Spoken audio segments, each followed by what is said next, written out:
right under the mainstream radar. It's an underground world, a world where people dance to their own rhythms. It's a global underground, a community connected by music. You won't hear this music on American radio. You won't see these dances on Broadway. Take a glimpse into the world of underground house music. It's history, it's people, it's sound. Bang the Party, a nightclub event well loved by all those in the house music community. Brought together DJs, artists, and dancers. Party producers Eric E-Man Clark and Lori Cabal kept Bang the Party going for over 6 years, in spite of being impacted on by restrictive nightclub laws, a failing dance music record industry, neighborhood gentrification, and an unstable economy. Following the 9/11 tragedy, Bang the Party provided a comfortable space for its unique, with underground house music being the centerpiece of Bang the Party. DJs and especially resident Eric E-Man Clark plays an important role. I don't know. At this point, it's just very beautiful. I don't really know what direction this place could take right now. The vibe is very nice here. I really enjoy doing the party here. When we were at Frank's, I knew, I look at my watch at whatever time, whatever it was, 1 o'clock or something, and I knew, guaranteed, it was going to be full, it was going to be jumping, it was going to be sweaty, it was going to be bright. At the time when we were doing the party there, it became so ridiculous that we knew we had to leave. Hey, so listen, this is our last night in Oakland. How long were we here? About 8 months. We've been here 8 months, and then we got a ball. Last week saying that was our last party.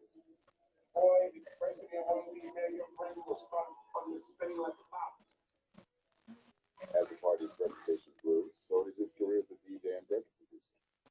DJ E-Man's journey starts out in small, out-of-the-way clubs and takes him into cities across the globe, spreading Brooklyn's deep, soulful underground sound. Meanwhile, Bang the Party remained a relatively small and intimate event. His worldwide reputation left an indelible mark in music, art, nightlife history, and in the hearts of the underground house music community.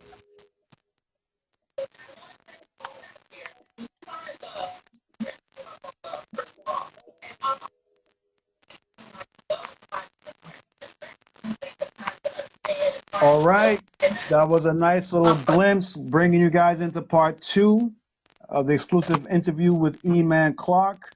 Why don't you talk about that little snippet? Well, actually, before I want to basically mention the subject of this particular segment of the interview. It's the soundtrack to NYC's house jacking era. So basically, talk about that party, that clip we just saw. What was that about?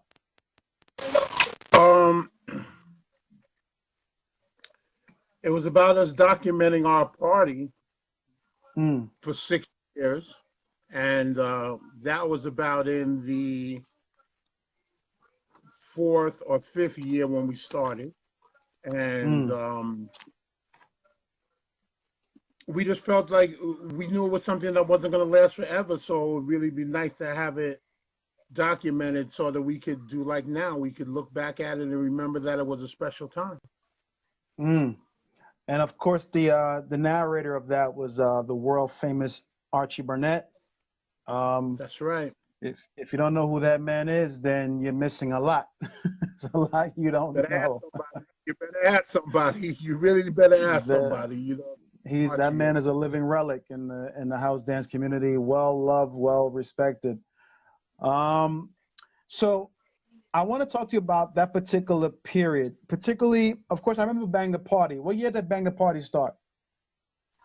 1996. 1996, yeah. The bicentennial of the year. 1996.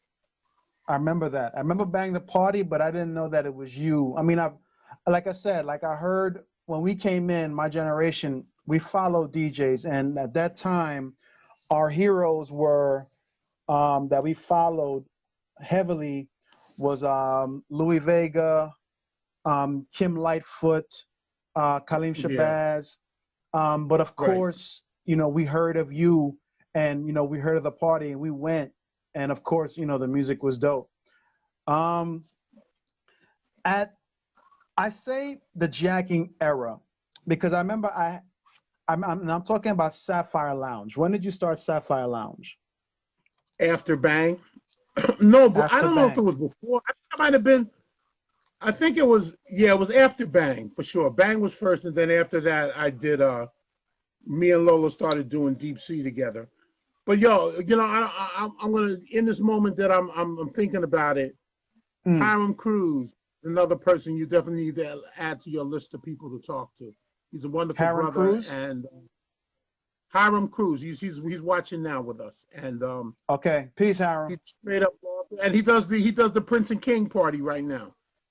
Nice. Yeah, he's Nice. he's the man.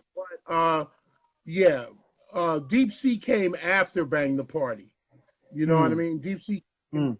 after, and it was my chance to play with Lola, and it was pretty amazing, man, because you know Bang was kind of influenced by the people who would DJ because I would always have different guest DJs to play. Mm-hmm. But Deep Sea was me and Lola, and then sometimes we would have a guest person play with us, but a lot of times we would just hold it down ourselves, especially once we started to connect with you guys, Mm. um, to a younger generation that was ready to hear newer things. You're part of the reason that we gravitated to Jack, and you're part of the reason that we gravitated to techno. People like you, people like Shan, both Shans, Hideki, Byron. You know what I mean? It was all Respect. Erico, and Erico's in my video too, in my Kings of Brooklyn video too.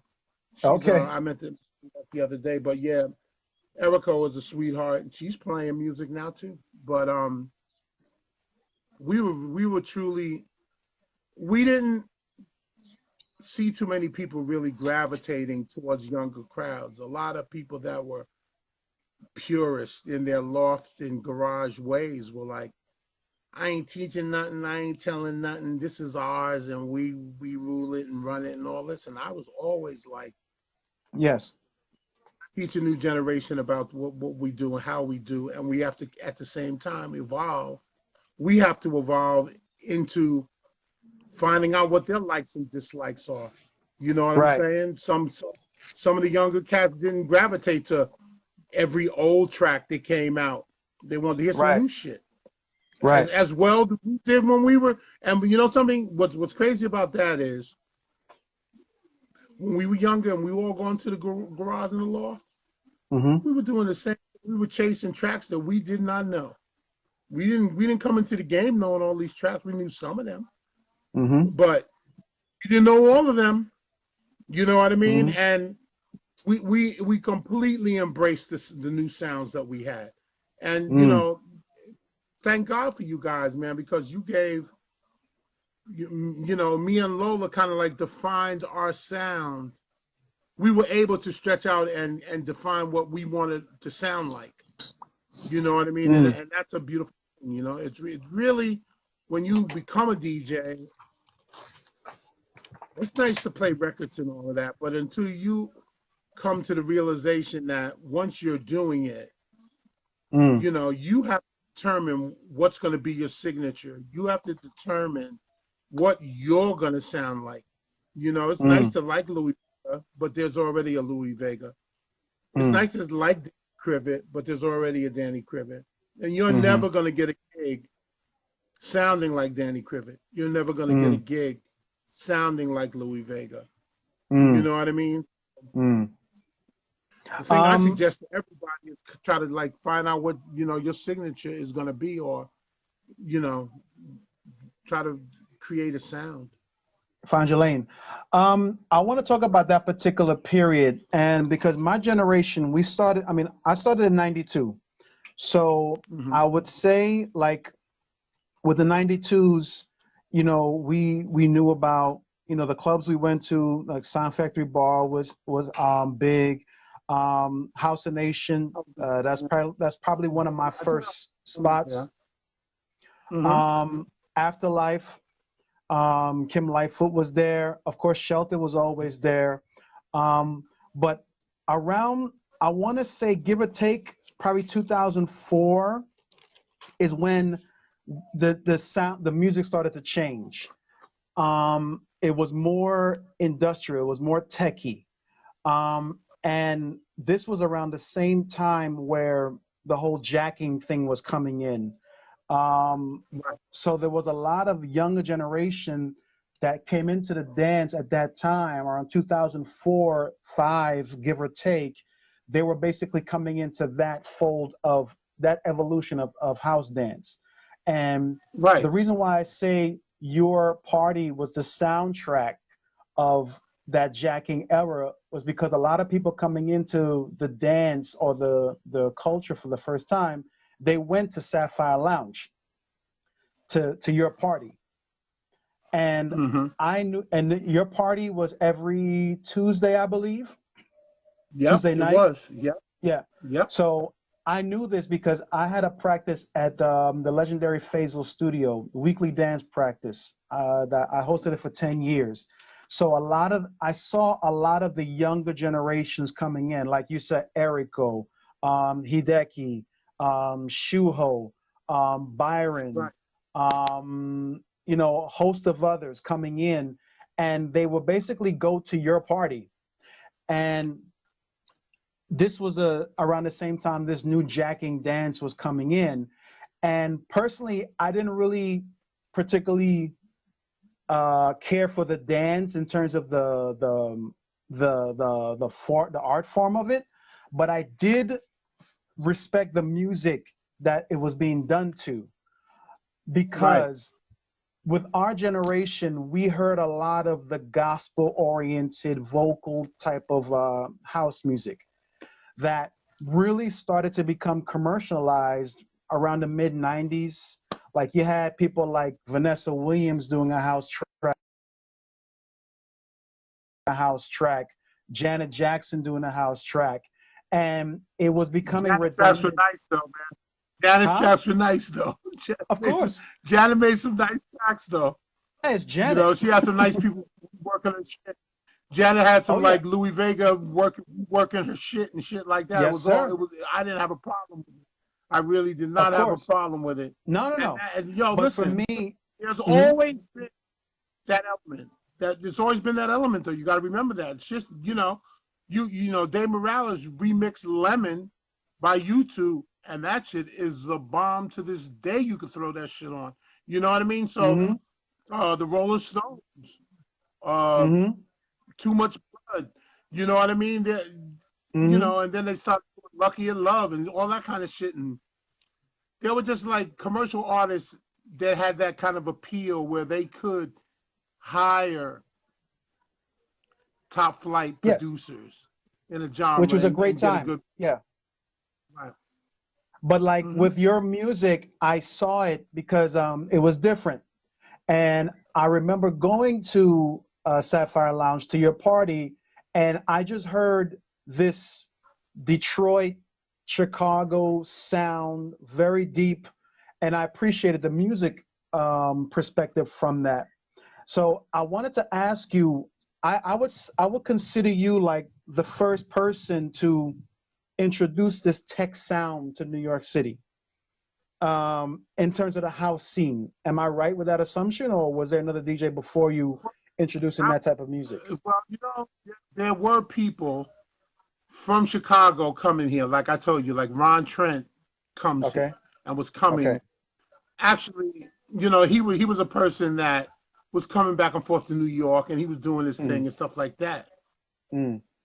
But the more I went to Chicago and the more I went to Detroit and you know, met a host of people who embraced me, you know, from being from New York and me embracing the sound the way I did. I was one of the first people to play Chicago stuff. And bring Chicago DJs to New York to play gigs. me and Lola kept some Chicago and Detroit people in your face all the time. You know what I mean? Because before that, there weren't too many places where they were playing. You know, I started something in Chicago called the New York Chicago DJ Exchange, where I was bringing a whole lot of DJs all at once. You know, do like barbecues and all day parties at Frank's and stuff like that, where we have barbecues in the backyard from the day right into the night and all that kind of thing. With like five or six cats from, this is before James Vincent lived in Brooklyn. This is like when, my just like all my friends that are from Chicago now, Elbert Phillips, and like guys that are completely, made men now in house music, were coming there getting gigs. You know what I mean? Charles Madlock and Steve Price and Darren Brandon. There was just a lot of, what's up, Chris? You know what I mean? What's up, brother? So what made you go that direction though? Like what made you seek out these different, like what made you say, you know what, I'm gonna take the music here? Because New York City is it's a critical place. And what made you champion that movement in terms of the music to go to that direction? Because realistically, that's what the generation that's going to the clubs now, this is what they hear. They hear that techie sound. So it was able to sustain. I liked it. I liked the music, man. I love the music. I started researching techno, finding out there was a black art form, not like some shit from Germany that how everybody claimed it to be. I met people that were responsible for the sound. I was, going to record stores owned by Rick Wilhite, who embraced me, who was who's one of the members of Three Chairs with, him, Kenny Dixon Jr., Marcellus Pittman, and those cats, their music, Parrish, all them cats, their music spoke to me because it was black. It was mad soulful, but it was based out of a 4/4 rhythm, but it was just the way they were putting it down. I thought it was very unique with the Chicago thing. When I hooked up with Roy Davis Jr., forget it. We were friends for life, man. That's how I met Doc Link. I met Doc through Roy. You know what I mean? It was just a lot of people in Chicago who embraced me and let me come into their circle and be a part of it. And I never forgot it. And that's why I had made up in my mind, if there's anything that I can do to get these people, I felt like the world of New York, that is, should hear more of this. Because you hear enough Louis, you hear enough Danny, you hear enough every DJ in New York, you could hear the motherfuckers over and over and over again. So I felt like I wanted to be, I've never had a problem with hiring someone that nobody's hired. My friend, DJ Freak, he was bringing me back and forth. We just did a track that came out today, actually. Yesterday it came. But I know some wonderful people in Chicago, man. Both Chicago and Detroit are magical places. Cordell Johnson, Greg Gray. There's just way too many people for me to mention. But all those people are like my brothers, man, and they're all good people too. And we were talking about my mentors the other day. One name that escaped me, but I will not allow it to escape me right now. I have to big up David, because it seems like I used to call them the Three Davids, because these are the three DJs that really, in one way or another, showed me what was possible in dance music. That's Dave Morales, Dave Mancuso, and David Camacho. In each sense, they were amazing in their own right, man. They were just David Camacho, man. I just go to his house, man, and just hang out with him and let him tell stories and let him play music and give me all kind of music. You know what I mean? And Mm-hmm. I miss those times. I really do. I really miss the time that I spent with him because they were so personal. And you know, he took a liking to me, and he shared a lot of knowledge with me, man, about how you can't sleep in this game and how you gotta, you know, you gotta be kind of callous sometimes, and everybody's talking a whole lot of shit all the time. If you don't got a thick skin, you got to find something else to do because it's not for the meek or timid at Mm. all. You know, it's not for the meek or timid. Dance music, you know, people are always talking about spiritual spiritual thing, and all that kind of shit, man. Mm-hmm. I've never, there's so many fucking backbiting, fucking envious, jealous sons of bitches and bitchettes in this motherfucking game, and they still exist, you know. But the best thing you can do as an artist is just succeed, you know. That should Mm. all be ceased. With your determination, everything will change. You know what I mean? The same people that Mm. fucking hated you, they don't got so much to say now because you're still around. Like I was telling you about the motherfucker who worked in the record store, Mm. who was telling me about how I can never play a fucking party. Motherfucker, I'm still making fucking house music. If you're listening, I'm still making house music. You've been out of the game since Mm. that fucking record store has closed for like what, 20 years or so now? So Mm. who's the irrelevant motherfucker now? You know what I'm saying? So Mm. I'm really saying don't be discouraged by people's words and actions. Just really do something that you find something that you're passionate about and just pursue it. You know, pursue it with all drive and determination you have. You know what I mean? And you come out on the other end of it. You know, it's that simple. Yeah, I agree with you. Around that time, 2004, of course, this is after the tragic 9/11 that Right. happened.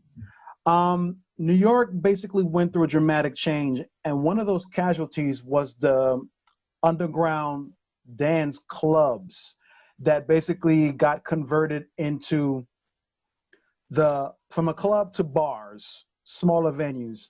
And of course, this was due to a couple of changes due to the cabaret laws. We have to thank Mr. Bloomberg for that, which he had his partner, Right. No, his partner Giuliani. Dinkins, Giuliani started. yeah, started Giuliani that. implemented the striking of the cabaret licensing. Yes, Bloomberg just, one he did whatever he did after it was already in effect. his puppet. But your boy Giuliani, the Mm, ghoulie, he's the one who put it back in effect. To try mm, to kind of like the way Trump now is trying to segregate with words. mm-hmm, You can see how him and Giuliani are very similar in the way they approach things. You know what I mean? mm-hmm. They're very divisive. You know what I Right. mean? It was a very divisive time in New York because even in those time periods, there were clubs that weren't having the problems that black clubs were having. You know, Mm-hmm, at that time I was doing a party at a place called Bach Tune right on 14th Street, right mm, next door to Jack 60s, and mm, you know, cops would be running up on our shit, talking about, oh, we don't have the cabaret license and all this kind of shit. But then you go mm, down the street and there's a motherfucking lounge right down the street with models and bottles, and you got models dancing on fucking tables and shit like that. But that wasn't a problem. It was only a problem when the black and brown and the Spanish people were dancing. You know what I mean? It mm. wasn't really a problem when the white people were dancing. They were just having a good time. And that's this kind of same double talk jargon bullshit that America's going through right now. It's just really talk. You know what I Yeah. mean? There's a double standard. There's a double Yes. standard. Just, And another aspect was basically the failure of the record industry due to the boost of the internet. This basically put a lot of record labels out of business. So how did that affect you being as a DJ? And what were the cons and what were the benefits? actually, quite frankly, I didn't, yo, this is the world's smallest fucking violin concerto playing for all these fucking clown ass motherfuckers who decided that, you know, their reign of power was over. All of these fucking dance labels that were beating people, giving them bad contracts, beating them, you know, oh, you know, because that's why they call it the music industry, because the shit's, it's an industry, it's a business. People come in with bright eyes and I want to be a part of it, and I want to that. But once you're a part of it, you find out quickly that it's a business. Find out real fast publishing is and how labels try to fucking control it. You got stupid fucking clowns that are giving you contracts here to the fucking universe. Like they fucking own you like you're a fucking slave, you know. But thank God I'm old enough now to kind of know the industry somewhat. And what's beautiful about it is 20 years later, all of those fucking contracts are null and void. So now I'm getting with legal guidance and getting all my music back, all the publishing back. Maybe one or two As you should. my cracks, but most motherfuckers out here wrote fucked up contracts. And not only did they wind up writing fucked up contracts, but they had the fucking nerve, never reported a record, never gave you any reporting on it, never told you what the record does or didn't do. And for that reason, those kind of issues void contracts. You know, I could put a cease and desist order out on a track I did, and then the motherfucker says, yeah, well, I still own it. You have your legal team say that, well, okay, if you still own it, then you need to produce fucking 20 years of fucking statements that Mr. Clark says he never received from you. And if there's any payment with those fucking receipts, it needs to be paid in full. And those are the shits, those are the issues that will devoid a contract completely and quickly. You know, and that's what a lot of people like me had to learn the hard way. But it's a lesson well learned. So I have no real problem with the way I learned the industry, because it's better to learn than not to learn. So, and another hit that hit New York City, especially for the nightlife, was the gentrification factor, the urban renewal. Go into that a little bit. Well, New York City is New York City is always recycled. So, I mean, to me, I mean, so I remember a time when New York City was New York City. I remember a time when I was one of the first people to do a fucking party in Brooklyn because nobody else wanted to do parties. What was the name of it? I remember a time when Time Out New York or my ex-girl used to be one of the club writers for Paper Magazine. They weren't promoting any parties in Brooklyn. None. Zero. You know what I'm saying? But I said, hey, I had her come over, check out the party. She thought it was cute. She started promoting it. Then soon after, we started dating, and then I had no more problems with getting listed in paper.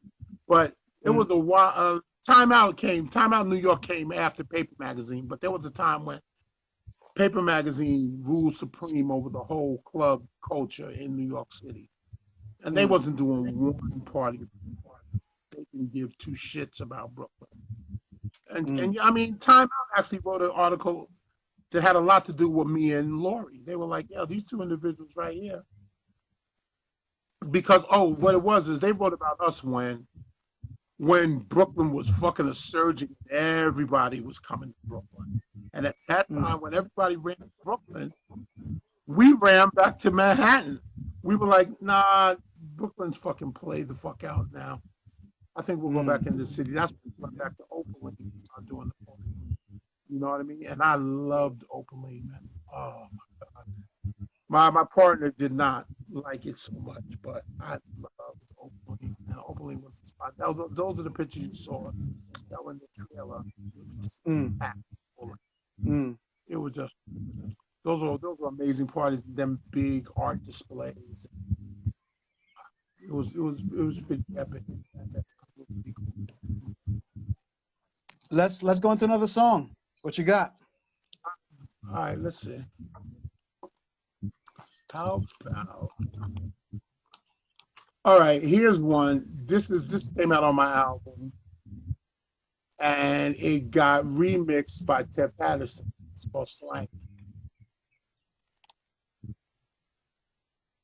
Let's see. Okay, hold on. Stop, stop, stop.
All right, wait that out. Nice.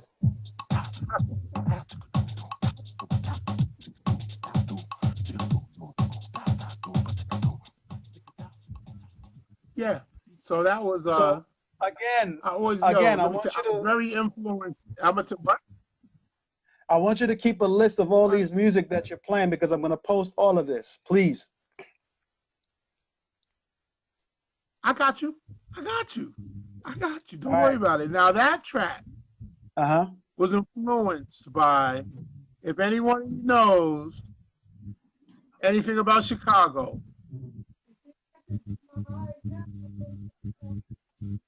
five, five, five, yeah, five, yeah. There's two cats from Chicago called Iz and Diz, both crazy. They made a record called Mouth.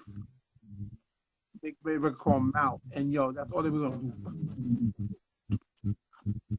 do. But sound just like slang. And I was so influenced by that track, I was like, I got to do my own track. I have to do that. It was just bang. And then when I went and John gave me the nasty beat and that. And I was trying to tell him, I said, we don't need a whole lot of stuff. But simplistically, the beat should tell the story. And then John, he wanted to, oh, we need to put this and that and all this. I said, oh no, we don't need no other orchestration. We just So he didn't want to do it for a while, and then when I did the album with Jelly Bean heard it, and he was like, "Yeah, that shit's gotta be on the album." Don't worry, I'll talk to John. We're gonna get that track. And sure enough, he talked to John, he threw a little money his way, and that's how that got on the man, you know. Nice. I remember at your party at Sapphire Lounge. Just to be clear, what was the name of that Tuesday party? Was it Sapphire Lounge, or did it have an official name? Deep Sea. Deep Sea. DEEPC. SEE. Okay. Yes, Deep Sea. Okay. Just for the viewers so they'll know. I remember when I used to go, you have a younger guy named DJ Spider. And Spider. I remember him particularly because he's got a label called Plan B. Pretty hard. Okay. This label is straight up mad hard, but it's good. I remember one night he played a Pat Metheny song, and I'd never heard another DJ play that at a party before. So the fact that he was there playing at Deep Sea, this is what basically intrigued me about your party even more, because it wasn't so much about the dance or the jacking, but it was the soundscape you guys gave. Where did you find Spider? Spider was doing a party on Tuesday nights over on Beaker Street at this small place venue. And at that time, we were both doing our parties at the same time. Oh, also, Plan B is the record label that Lola and Spider both own together. They both are Lola. I remember Lola. But he was doing a party. He was doing a party at this place. I forget what, but it used to be. It was what was the name of that? Scrap Bar. It was the rock and roll club called Scrap Bar. Then it got made into like a kind of a loungy type club, dance house club or something. But for people who would go to Spider's party early, then leave, and then come to our party or come to my party early, and then leave and go to Spider's party. So people will be like, yo, I was just at Spider's party, yo, I'm going to. So I talked to Spider-Man. Oh, I don't know what happened, but I don't know if it was an issue or whatever. But I said, listen, man, I don't know why wouldn't we just join forces, have everybody come to one, instead of having to split because, and that was the rest was just from there. You know what I mean? Just he became a part of it, and everything was good. Give me a list of the people who came from under you, because I'm hearing you talking, and I'm beginning to call you the Art Blakey of the DJ world. I mean, I don't know if I'm wrong, but that's the impression I'm getting. So give me a list of the DJs that you helped put on that came from under your wing. Butch from SOS. Butch, I don't know if you know Butch. Butch Cuban from SOS. SOS. Butch SOS. He's a lofty and went to the local, all that kind of stuff. But Butch used to always call me Charlie Parker. They're like, yo, East. I used to get a kick out of that. That was pretty funny to me, but it's not even so much Spider came with his own sound, knew what he wanted to do and where he wanted to go with. Lola developed the sound.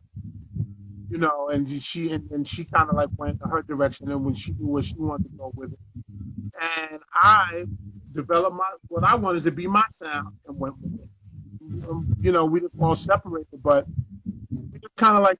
But I don't take credit for all of the people that played with me or anything remotely like that. A lot of people played with me. I had no problem with sharing a DJ booth. I wasn't intimidated by any kind of DJ. We gave you guys a lot of. I mean, Lola had charisma, played uh, crazy DJs. What's the name? From Chicago. Yes. Was that? Hold on. We just wanted the best to play for you guys. We just thought you deserved it, and maybe to see some people you hadn't seen, you know, it's cool, and to be introduced to people that could broaden your musical horizon. You know? It's really nice to be able to do that. Let's give them broader perspectives and give them more people options. There's nothing wrong with that. Nice. Yeah, you're definitely a champion in giving, you know, the young generation a chance to shine and develop themselves. And, you know, for me, that's why I started the Movement Foundation, you know, my personal brand for dancers. I understood that, you know, there's a wave that's always continuing. You know, the wave is continuous; it doesn't stop, and that means that goes the same for generations too. You know, you have to continue the practice. You have to, peace, Chris. You have to continue the tradition because the story is going to be told after you, but historically, you're going to be the one that's going to be noticed to give that future an opportunity to grow. So I respect it. Yes. Yeah. The person I was talking about for Chicago, we had Honey the Jones play. We had Quentin Harris play. We had we've had, like I said, Rick Wilhite play. The late great, may he rest in peace, my boy Mike Huckabee, Keith Worthy, just so many good brothers, you know what I mean, that blessed guys, you know what I mean, and I just wanted to be a person known for just moving the music around. I wasn't trying to be stuck in any kind. I didn't want to be stuck in any kind of situation where I do this and I do this. You know what I mean? So I had to follow having to move around a little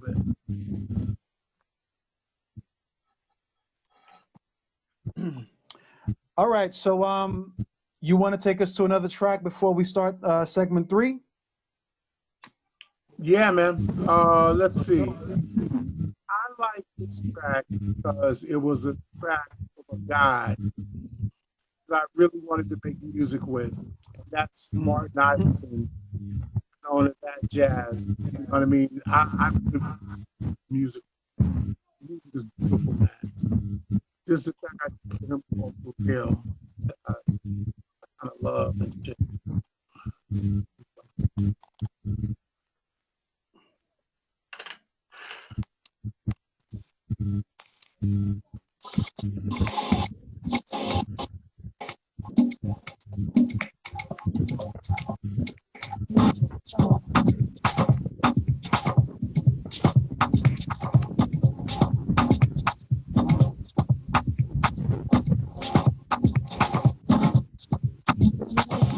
Your body, it moves your soul, it elevates your spirit, it takes complete control. Music moves your body, it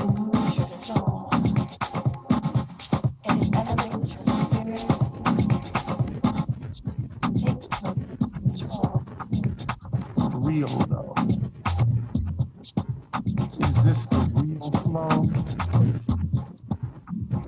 For real though. Is this the real flow? That flow that hypnotizes you, mesmerizes you, sneaks up on you and sometimes surprises you. That intergalactic funk that you feel in your gut, that controls you, consoles you, that leaves you helpless, defenseless, naked to the world, at peace with the universe. And the spirit that I feel for this flow that is real is contagious, infectious. Moves your body. It moves your soul. And it elevates your spirit. It takes complete control. All right, spit it out. Spit it out so we can start segment 3. Moves your soul. And it elevates your spirit. It takes complete control. Mind blowing, running through your veins without you knowing. And here we go. All right. So there's the last segment. We're going to keep this one short, about 20 minutes. In this segment is basically the last maestros. Hey, Vicky, the last maestros of the New York City underground dance culture. This is where you want to give any type of recognition. The reason I say this is because I said in the earlier episode that you are a DJ that don't just play dance music. You play dance music for dancers.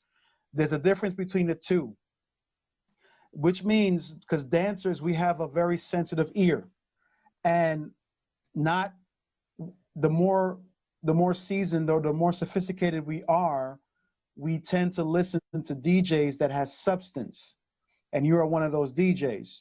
So give me like a countdown list of people that you recognize in your genre or the genre before you, or let's say the genre now that's doing it. Of course, you know, Dave Larry and Dave Mancuso and Louis Vega is still doing it. Been doing it, still doing it. Dan is still doing it, been doing it. There's so many, so many. Dave Camacho, rest in peace. Like I said, Yes. there's just so many. I mean, there's so many cats that, I mean, Timmy Regerford, man. God bless Timmy, man. Never asked nobody Timmy, for shit. yes. Timmy never asked Timmy. nobody for. Timmy just put it down the way he wanted to put it down. I respect him for that, man. You know what I mean? Yep. Timmy did his thing on his terms, and he's to this day, man. So God bless him, man. You know him. Yes. There's just so many nasty cats out, man. There's nasty cats. Like I said, Martin Iverson, you know, Manu. It's just way too many people for me to shout out every person. Hiram Cruz, who's listening, who was in the chat earlier. There's been tons of cats who really play well in this time period. You know what I mean? And it's you know it's a wonderful time to play music and hear music and see what DJs do. And actually, after this pandemic, it's really going to be good to see where we go from here. You know, with this little Yes. pause, it's going to be very interesting to see where we go as a Yes. community from this point on. You know. It really is. I wanted to ask you this because now, in the dance world perspective, there's a lot of dancers that are making the transition of becoming DJs. And of course, Mm-hmm. DJing now is much different than when you started. Because I never made that transition because I actually respect it as an art form. And I believe it should be a skill Mm-hmm. that should understand, respect first, understand, and then aim to master it. Um, what if there's any dancers that's thinking of making a transition of becoming a DJ? What should they know, coming from your perspective? Well, I feel like dancers can become great DJs. Ejo is a great DJ. Shan is a great Hmm. DJ, Yes, and sir. that's because of the way they hear music. It's the way they Hmm. hear music. They hear Hmm. music from a dancer's perspective, and they are always thinking to move the crowd first. So Yes. that's what any dancer that decides to turn DJ should really think about. What do I like to Mm, dance to? I know if the mm, shit is for me, it's got to be moving other people. That was the mm, perspective. I was anytime I play a record, I'm like, well, hell, I like this shit. I dance to it. So that's how I feel mm, it from a dancer's perspective. I even feel more. I think it's deeper than that, even from the fact that you play music. I mean, that you create mm, moves music. Hideki's DJing. You know what I'm mm, saying? Lola, she was mm, the yoga instructor now, but she still plays. And there's just a lot of people mm. that are transitioning from one thing to another. But it just, all people should just try to bring some kind of integrity to it. You know what I mean? They should Right. really try to bring some of your personal integrity to whatever you play. Mm, You know, mm, that's all you have to do. mm. Be a DJ and practice. All right. So this has been a great interview, brother. I want to thank you so much. We didn't hit our 20-minute mark, but I want you to give you some time to set up. We're actually in 9 minutes. So Thank you, brother. it's been an honor, pleasure hearing your words and your story. And if somebody wants to find you, where can someone find you?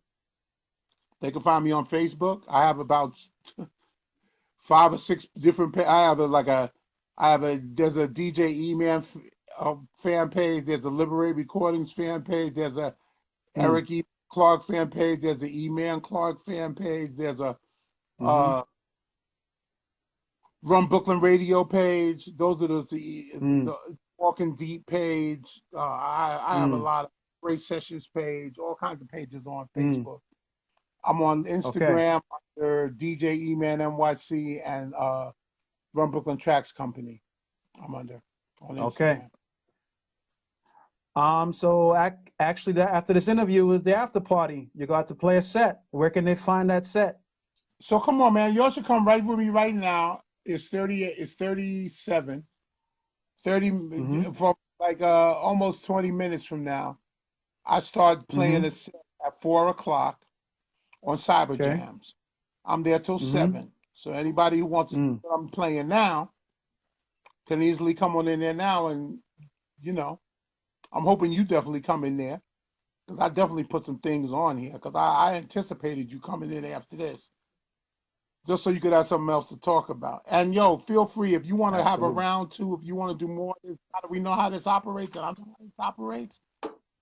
I'm more than Uh-huh. happy to continue.